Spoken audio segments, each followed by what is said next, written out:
जगन्नाथ महतो कि क्या हुआ, बुद्ध 40-42 वर्षों तक सतत बोलते रहे और सारा एशिया बुद्ध से प्रभावित हुआ, सारा एशिया आंदोलित हो उठा, सिर्फ भारत को छोड़कर। तो या तो कसूर बुद्ध का हो या कसूर भारत का हो, बुद्ध का तो कसूर हो नहीं सकता। हां, अगर कसूर इसको ही कहो तो बात और कि उन्होंने सत्य को जैसा था वैसा ही कह दिया, सीधा सीधा कह दिया, नग्न कह दिया। भारत के पांडित्य के वस्त्रों से न पहनाए, और मैं कहता हूं अच्छा किया कि न पहनाए। भारत ने माना या न माना, लेकिन बुद्ध ने अपनी ओर से चेष्टा में कोई कमी नहीं की। भारत को जगाने का जैसा अथक प्रयास बुद्ध ने किया, न उसके पहले किसी ने किया था, न उनके बाद किसी ने किया। और मैं तुमसे कहता हूं, सत्य के रास्ते पर असफल हो जाना असत्य के रास्ते पर सफल हो जाने से लाख दर्जा बेहतर। बुद्ध की असफलता में भी रामकृष्ण की सफलता से कहीं ज्यादा मूल्य। बुद्ध एक ही तो बगावती पुरुष।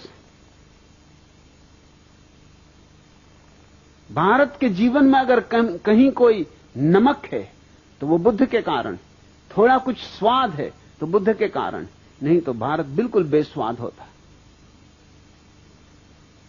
क्यों बुद्ध को नहीं सुना जा सका? कई कारण हैं। पहला कारण तो भारत के पंडित हैं, पुरोहित हैं। उनका जाल पुराना है, कोई 10,000 साल पुराना है। और बुद्ध जैसा व्यक्ति जब भी कहीं पैदा होगा तो पंडित और पुरोहित उसके विपरीत खड़े हो जाएंगे, क्योंकि उसकी चोट उनके पूरे धंधे को ही तोड़ने लगती। उसकी चोट में उनकी मूर्तियां गिरने लगती, उनके मंदिर भूमिसात होने लगते, उसकी चोट में उनके शास्त्र उखड़ने लगते, उसकी चोट में लोग जागने लगते और देखने लगते कि पंडित तो केवल दुकानदार है, व्यवसायी, शोषक।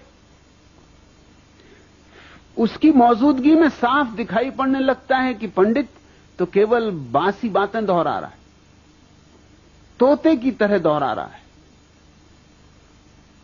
क्योंकि बुद्ध की मौजूदगी में तुलना हो सकती। पंडित बुद्ध जैसे व्यक्ति को क्षमा नहीं कर सकते, असंभव है। उनके न्यस्त स्वार्थ इसके विपरीत है। और दुनिया में पंडितों और पुरोहितों का इतना बड़ा जाल और इतना लंबा जाल और कहीं नहीं। ये भारत का दुर्भाग्य है कि यहां सारा जाल इतना प्राचीन हो चुका है कि उसे तोड़ना मुश्किल होता है।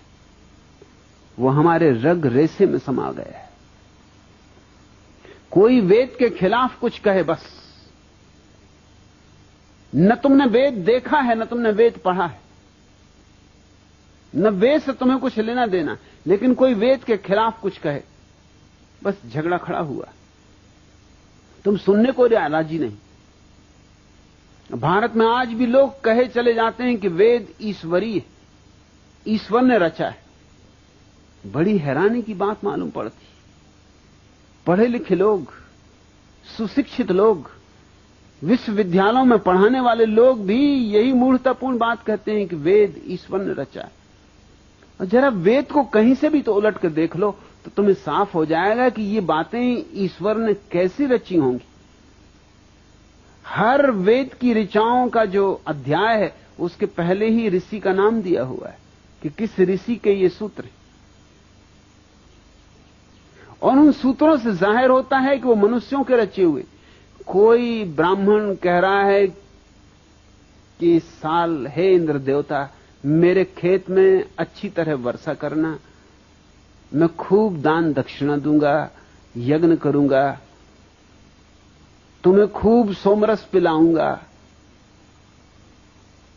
अब जरा सोचो, क्या ये भगवान लिखेगा? भगवान का खेत और मेरे खेत में वर्षा ठीक से कर देना, ये तो किसी आदमी की ही बात हो सकती है।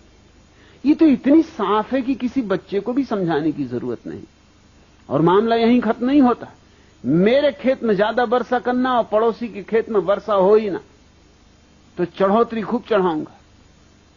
ये तो और भी बात बिगड़ गई। ये तो मानवीय भी ना रही, अमानवीय हो गई। और मेरी गऊओं के थन में दूध बढ़ जाए और पड़ोसी की गऊओं के थन का दूध बिल्कुल सूख ही जाए, ये ईश्वर कहेगा? ईश्वर का कौन पड़ोसी? सब गऊएं उसकी, सबे भूमि गोपाल की, सारी भूमि उसकी। कौन सी मेरी और कौन सी तेरी? वहां भी मेरा तेरा चल रहा है। तो बुद्ध ने यही कहा कि वेद कोई ईश्वरी शास्त्र नहीं है, कोई शास्त्र ईश्वरी नहीं, सब शास्त्र आदमियों ने रचे।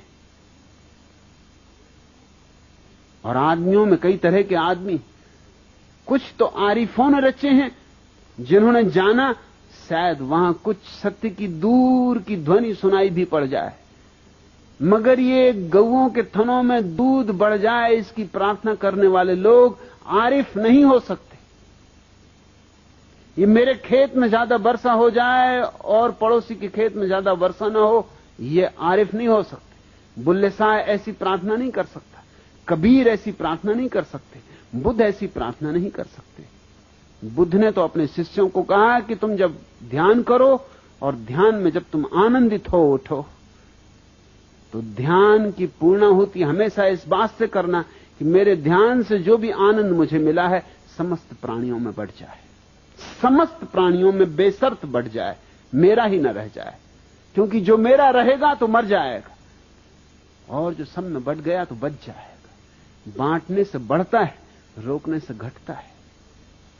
एक आदमी ने बुद्ध से जाके कहा था कि आप कहते हैं तो करूंगा, इतनी भर आज्ञा चाहता हूं कि मेरा जो पड़ोसी बहुत दुष्ट, उसको छोड़ के मैं कह सकता हूं कि सबको मिल जाए। मुझे जो आनंद मिल रहा है ध्यान से, पड़ोसी को छोड़ के सारे जगत को मिल जाए, पशुओं को, पक्षियों को, पौधों को, पहाड़ों को, जिसको कहो, मगर ये मुझसे ना हो सकेगा कि इस दुष्ट को मिल जाए, इसको भर छोड़ने की आज्ञा दे दें। बुद्ध ने कहा उसके छोड़ने में ही सब गड़बड़ हो जाएगी, क्योंकि मैं वही मन तो बदलना चाहता हूं जो दोस्ती और दुश्मनी की भाषा में सोचता है, जो अपने और पराये की भाषा में सोचता है, जो मैं और तू के भेद में सोचता है। उस पड़ोसी को तो पहले मिले फिर और सबको मिले, ऐसा तू ध्यान करना। ध्यान जब आए और आनंद जगे तो कहना पहले मेरे पड़ोसी को मिल जाए और फिर सबको। पड़ोसी को पहले मिलनी चाहिए, पड़ोसी है, तेरे से आनंद की धारा बहेगी तो पहले तो उसी को छुएगी, फिर औरों को छुएगी, फिर दूर चांद तारों को छुएगी। और तू कहता पड़ोसी को ही ना मिले, तो फिर धारा बहेगी ही कैसे? यहीं अड़चन आ जाएगी, यहीं पत्थर पड़ जाएगा। वेद ने जो कुछ कहा है वो आदमी की कामनाएं हैं, आदमी की वासनाएं हैं। बुद्ध ने कहा कि वेद मनुष्यकृत है और वो भी बहुत साधारण मनुष्यों द्वारा निर्मित है, जिनकी कोई महत्वपूर्ण बातें भी नहीं। कहीं कभार भूल चूक से कोई वेद में सूत्र मिल जाता है जो प्रशंसा के योग्य है, 1%, इससे ज्यादा नहीं। 99% तो कूड़ा कचरा है। इस बात को सुनते ही पंडित नाराज हो गए और पंडितों का पूरा जो आयोजन था सारे जगत को ग्रसित किए हुए, उसने बुद्ध के खिलाफ जिहाद छेड़ दी। इसलिए बुद्ध को सुना नहीं जा सका, शायद मुझे भी नहीं सुना जा सकेगा। कोशिश करूंगा, कोशिश कर रहा हूं, मगर मुझे इसकी बहुत फिक्र भी नहीं और बुद्ध को भी इसकी बहुत फिक्र थी, ऐसा मत मानना। जो सुन सकते हैं वो सुन लेंगे, जिनके काम का है उन्हें मिल जाएगा, जिनके पास थोड़ी बुद्धिमत्ता है वे पी लेंगे। और बुद्धुओं के लिए क्या किया जा सकता है? फिर वो भारतीय हो या गैर भारतीय हो, बुद्धू तो बुद्धू। और इस देश में बुद्धुओं की लंबी परंपरा है, लंबी श्रृंखला है। भारत जैसे मरना ही भूल गया है, और चूंकि मरना भूल गया इसलिए लाशें रह गई। मरना भूल गया इसलिए पुनरुज्जीवित होना भी भूल गया। बूढ़ों को मरना चाहिए ताकि बच्चे जी सकें। इस देश में बूढ़े जिंदा हैं, इसलिए बच्चे तो पैदा ही नहीं हो पाते, या होते हैं तो बूढ़े ही पैदा होते। फिर भारत कहने को आस्तिक है, लेकिन वस्तुतः आस्तिक नहीं, नास्तिक है। क्योंकि तुम्हारा सारा धर्म नकार पर खड़ा है। यह छोड़ो, यह छोड़ो, यह छोड़ो, यह नकार है। संसार असत्य है, माया है, छोड़ो। घर गृहस्थी माया है, छोड़ो, भागो। ये जो भगोड़ापन है ये नकार है, और जहां नकार है वहां नास्तिकता है। तो हमारी आस्तिकता ऊपर से ओढ़ी हुई राम नाम चदरिया है, भीतर कुछ और चल रहा है, बाहर हम कुछ और ओढ़े बैठे हुए। बुद्ध ने हमारी चदरिया छीन ली और कहा कि पहले अपनी असलियत देखो, क्योंकि असलियत में ही क्रांति हो सकती है। पहले अपने जीवन का सत्य समझो, तो ही तुम्हारे जीवन में क्रांति हो सकती है। और अगर उस सत्य को नहीं देखा तो तुम थोथे आस्तिक बने रहोगे, मगर गहरे में तो तुम नास्तिक ही रहोगे। असली आस्तिक होने के पहले व्यक्ति को नास्तिकता की अग्नि से गुजरना पड़ता है। जिसने नहीं कहना ही नहीं सीखा, वो हां क्या खाक कहेगा। उसकी हां में बल नहीं होगा, उसकी हां नपुंसक होगी। बुद्ध ने नास्तिकता से गुजरने का पाठ दिया, बजाय इसके कि भारत उनके पाठ को सीखता, भारत ने उन्हीं को नास्तिक करार दे दिया। मैं भी तुमसे यही कहता हूं कि पहले नास्तिकता की तलवार से काट डालो सारे अंधविश्वास, सब पाखंड, गिरा दो सब जंजीरें, तोड़ दो सब अंधकार। और जब नास्तिकता से तुम सब सफाई कर चुको तो फिर तुम बीज बो देना फूलों के। उनसे जो फूल खिलेंगे वे आस्तिकता के होंगे। जैसे कोई बगीचा बनाता है तो पहले पत्थर साफ करता है, जमीन गोड़ता है, जड़ें निकालता है, घास पात उखाड़ता है, ये नास्तिकता का काम है। और फिर बीज बोता है, फिर फूल आते हैं, वसंत आता है।